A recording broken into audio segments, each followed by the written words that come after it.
TV footage वो शवाहिद contain करती है जो कि इन्होंने बिठा दिए और एक शख्स खड़ा होके एक लेक्चर देता है कि जी पीटीआई जो है वो एक टेररिस्ट जमात है।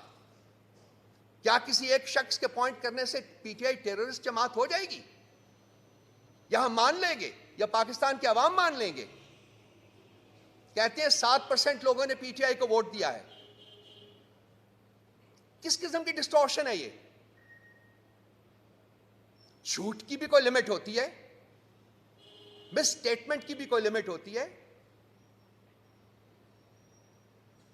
7% लोगों के कहने के ऊपर हम ये पाकिस्तान के अवाम को रिप्रेजेंट नहीं करते, तो आप निकले तो सही, बाहर निकालें तो सही किसी और पॉलिटिकल पार्टी को, कहें यहां 2000 बंदा इकट्ठा कर दे, हमें इजाजत दें, हम 2 लाख बंदे इकट्ठे कर देते हैं within 24 hours. They should take up the challenge. अपनी टोडी जमातों को निकाले, 2000 बंदा इकट्ठा करे पिंडी में, इस्लामाबाद में, कहीं भी, all over the country, wherever they want to. वो 1000 इकट्ठा करेंगे, मैं 1 लाख इकट्ठा करूंगा।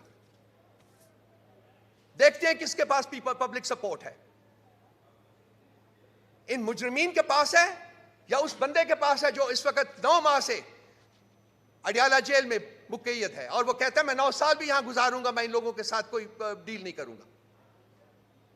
कहीं तो टिकें, कहीं तो सच बोलें।